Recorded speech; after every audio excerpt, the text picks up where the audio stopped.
Assalamualaikum warahmatullahi wabarakatuh. Anak-anakku, siswa kelas 7 MTS Negeri 1 Cilacap. Pada kesempatan pagi hari ini, kita akan memulai dengan pembelajaran bagaimana langkah-langkah menyusun cerita fantasi atau langkah-langkah menyusun cerita fantasi. Nah,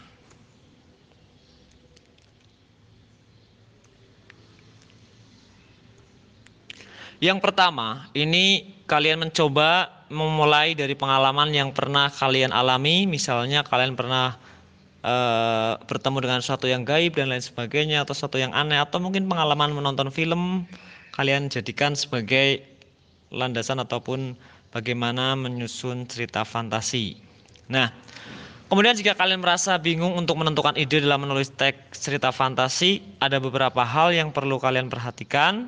Misalnya, ya, kalian pernah pergi ke, seperti tadi Pak Guru sampaikan, pernah pergi ke tempat wisata, ke Pantai Pengandaran, ke Teluk Penyu, ataupun ke Candi Borobudur, ataupun ke tempat wisata yang lain. Kemudian kalian kombinasikan, kalian membuat ide cerita yang mungkin tidak bisa diterima oleh akal, tidak bisa terima dengan satu yang sifatnya nyata, karena inilah imajinasi, bisa dibuat seperti khayalan. Kemudian kalian menciptakan cerita itu ya sebagai dasar dari pengalaman kalian dalam membuat cerita fantasi. Nah, kemudian yang kedua adalah pertama kalian mencoba memberikan sentuhan dari teks fantasi tersebut. Maksudnya apa? Ketika kalian telah memberikan hal yang sesuatu yang tidak masuk akal yang pernah kalian ciptakan dari cerita tersebut, misalnya kalian membuat seakan-akan kalian memiliki kekuatan super.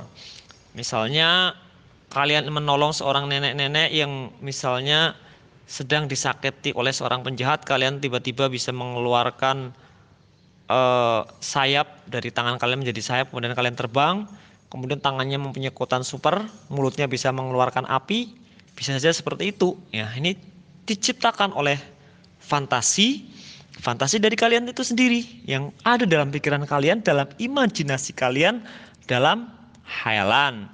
Misalnya kalian pernah pergi ke tempat wisata di Cilacap, misalkan Benteng Pendem. Kita kan memasuki daerah yang lorong-lorong yang sangat gelap. Kalian mencoba membuat sebuah cerita seolah-olah di tengah benteng itu yang ada di bawah itu yang sangat gelap muncul sosok makhluk yang sangat menyeramkan. Kemudian makhluk itu ternyata sangat baik hati. Kemudian makhluk itu memberikan eh, kepada kalian, kalian boleh meminta sesuatu apapun. Nanti akan coba untuk diberikan. Nah, ini berkaitan dengan sentuhan-sentuhan fantasi yang akan kalian ciptakan dalam membuat cerita fantasi. Nah, dan masih banyak tempat yang lain lagi tentunya. Kemudian yang berikutnya atau yang ketiga adalah memunculkan sebuah konflik ataupun masalah. Jadi dalam cerita ini akan muncul sebuah masalah, sebuah konflik yang diciptakan oleh penulis itu sendiri. Ya, kalian inilah yang mencoba. Nah, konflik dalam masalah ini sangat penting. Kalau dalam struktur fantasi itu disebut sebagai komplikasi. Nah, ini masalah-masalah yang misalnya kalian buat dari cerita yang tadi sudah diciptakan, misalkan di Benteng Pendem ada seorang makhluk dan juga ada cerita-cerita yang lain, kalian mencoba menciptakan cerita itu sendiri, maka bisa kalian mencoba untuk menggali informasi, menggali ide dari yang kalian ciptakan. Misalkan konflik itu dimulai dari masalah sampai masalah itu dari awal meninggi kemudian sampai memuncak. Misalkan kalian mengunjungi tempat wisata, tiba-tiba kalian bertemu dengan monster yang mengerikan tadi ataupun makhluk yang sangat mengerikan tetapi baik hati. Nah, ketika kalian mencoba memberikan permintaan, tiba-tiba makhluk itu setiap hari datang ke rumah kalian, muncul di kamar kalian. Nah, ini masalah konflik yang muncul. Ternyata makhluk itu sangat jahat. Melarang kalian untuk sholat, melarang kalian untuk ngaji dan lain sebagainya. Itu bisa diciptakan. Nah, ini konfliknya. Permasalahan-permasalahan yang dimunculkan dalam cerita fantasi.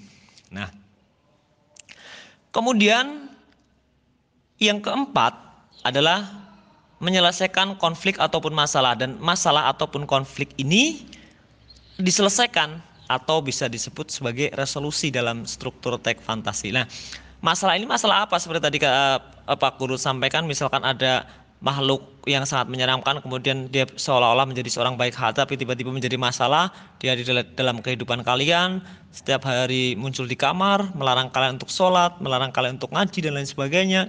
Ini masalah tiba-tiba, penyelesaiannya bagaimana? Kalian tetap tenang, tidak takut, kemudian kalian datang ke mencoba menemui seorang kiai misalnya. Kalian mencoba mengaji di sana, tidak mau mendengarkan, maka makhluk itu tiba-tiba akan pergi dengan sendirinya lah. Ini penyelesaian masalah karena apa? Karena keimanan kalian lebih kuat lah. Misalkan seperti itu. Ini cerita fantasi yang diciptakan ataupun fantasi yang berkaitan dengan alam gaib ya, seperti itu. Misalkan tadi Pak Guru sampaikan. Ataupun dengan monster, atau mungkin kalian bisa menjadi seorang pendekar yang bisa terbang, kemudian bisa menghilang, bisa berubah menjadi seekor kuda dan lain sebagainya. Itu boleh-boleh saja dalam sebuah cerita fantasi. Nah, itu adalah langkah-langkah menyusun cerita fantasi. Kemudian langkah yang kelima adalah buat beberapa percakapan dari apa yang kalian tadi sudah dirangkai. Kemudian muncul beberapa tokoh, ada permasalahan, ada konflik. Kalian mencoba membuat sebuah percakapan. Nah, percakapan ini sudah tahu kalian ciri-cirinya kan bagaimana? Nah, pada percakapan cerita fantasi ini adalah percakapan yang terjadi antar tokoh, baik di awal pengenalan tokoh itu sendiri sampai kemudian ada komplikasi ataupun konflik yang muncul, kemudian ada resolusi atau penyelesaian. Nah, di sini ada percakapan-percakapan. Jadi bahasa yang digunakan dalam cerita fantasi ini diawali dengan tanda petik 2 dan diakhiri tanda petik 2, dan menggunakan bahasa yang tidak baku atau tidak formal. Jadi boleh menggunakan bahasa lo gue dan lain sebagainya. Boleh-boleh saja. Kenapa?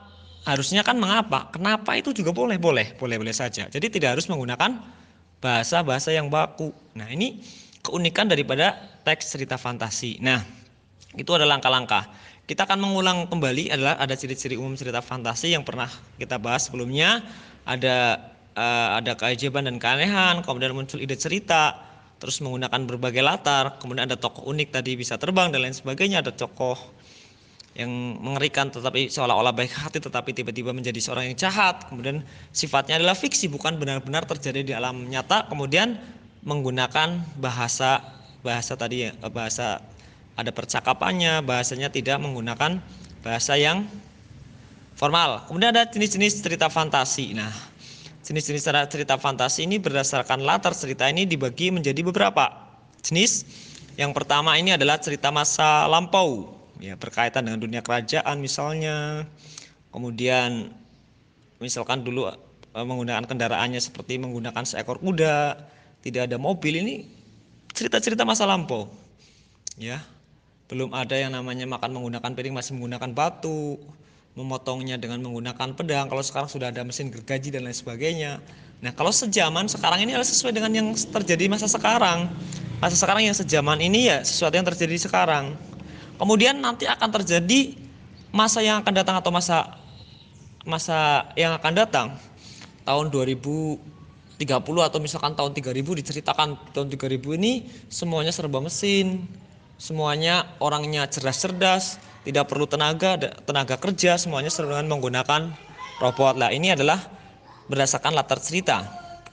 Nah, berdasarkan kesesuaian dengan kehidupan nyata ini dibagi menjadi dua, ada fantasi total dan juga ada fantasi irisan. Kalau fantasi total ini sesuatu yang total, ini benar-benar fiksi, tidak benar-benar ada dalam dunia nyata. Nah, ini total. Misalkan cerita kancil bisa berbicara dengan harimau, ada enggak? Tidak ada dalam dunia nyata. Nah, kemudian ada fantasi irisan. Fantasi irisan itu seperti apa? Nah, kesesuaian dalam kehidupan nyata ini ada fantasi total, fantasi irisan. Kalau fantasi irisan ini ceritanya orang-orangnya adalah orang masa lama, kemudian dengan nama tempatnya misalkan menggunakan Candi Borobudur. Oh, ada Candi Borobudurnya, tapi cerita tokoh-tokohnya fiksi. Nah, ini fantasi irisan. Ada tempatnya atau latarnya yang benar-benar ada dalam kehidupan masa sekarang. Nah, ini adalah fantasi irisan. Nah, unsur intrinsik cerita juga pernah kita pelajari. Ya, mulai dari tema, latar, tokoh, penokohan, alur, sudut pandang, dan amanat. Kalian ingat kembali di pelajaran sebelumnya ini ya, kita mengingat kembali. Nah, struktur teks cerita fantasi ini ada orientasi, komplikasi, resolusi ya. Orientasi ini berkenalan tokoh, ada latar, watak tokoh, dan konflik yang akan dimunculkan di awal. Kemudian komplikasi adalah munculnya sebuah masalah hingga dari biasa kemudian sampai memuncak. Kemudian di bagian resolusi adalah penyelesaian masalah. Kemudian ada kaidah kebahasaan, ada kata ganti orang. Kata ganti orang pertama aku atau saya, dan biasanya yang digunakan adalah kata ganti aku ya. Apabila tokoh tersebut masuk dalam cerita. Kemudian kata ganti orang kedua kamu. Kata ganti orang ketiga dia, mereka, kalian, atau nama orang. Misalkan namanya Dika atau namanya Vika dan lain sebagainya. Kemudian latar ini latar tempat, ada latar waktu dan latar suasana. Kemudian kata sambung yang dipakai dalam cerita atau urutan pada waktu setelah. Kemudian sementara itu, bersamaan dengan itu, tiba-tiba dia datang dengan segerombolan tentara. Ketika dia sedang tidur, dan lain sebagainya. Ini ada contohnya juga. Setelah buku terbuka, aku terseret pada masa lampau. Kemudian ada kata ungkapan keterkejutan. Tiba-tiba seorang alien yang berukuran lebih besar datang. Nah, ini tiba-tiba tanpa diduga buku terjatuh dan halaman terbuka menyeret Nabila pada dimensi lain ke masa yang akan datang. Atau di tengah kebahagiaannya datanglah musibah itu. Kemudian ada dialog atau kalimat langsung ya. Ini cerita kalimat langsung ini menggunakan tanda yang jelas di sini ada tanda. Nah, ini tanda raksasa itu teriak atau kalang kabut di sini ada. Kemudian ini adalah diawali dengan tanda petik 2 dan diakhiri dengan tanda petik 2. Ini ciri kalimat langsung. Nah, kemudian langkah-langkah menyusun cerita fantasi sudah tadi disampaikan ini ya, sudah di awal. Kita ulang kembali ya. Ini, menemukan ide, menggali tema dan membaca, membuat rangkaian peristiwa, mengembangkan cerita. Nah, kemudian tugas pilihan dan bacalah kalian di rumah di sini. Coba kalian membuat sebuah rangkaian peristiwa yang dialami seperti tokoh, nataga, kalimatnya apa, alasannya seperti apa, kemudian ada keajaiban tokoh, ada latar cerita, kategori berdasarkan latar cerita, kategori berdasarkan kesesuaian dengan kehidupan nyata, nama dan watak tokoh. Nah, ini bisa dijadikan sebagai langkah-langkah dalam menyusun cerita fantasi. Kiranya hanya itu yang bisa Pak Guru sampaikan. Mudah-mudahan memberikan manfaat untuk kalian. Di masa pandemi ini kita sama-sama belajar online. Mudah-mudahan kalian tetap semangat, tidak mengurangi minat dan semangat kalian untuk belajar, dan tetap semangat tentunya. Bersama MTS Negeri 1 Cilacap bisa. Terima kasih. Silakan kalian pelajari apa yang tadi Pak Guru sampaikan. Boleh diputar berulang-ulang. Jangan lupa berikan komentar di bawah ini, dan jangan lupa kalian untuk memberikan presensi atau mengisi daftar hadir sebagai kalian telah mengikuti pelajaran ini. Cukup sekian. Billahi taufik wal hidayah. Assalamualaikum warahmatullahi wabarakatuh.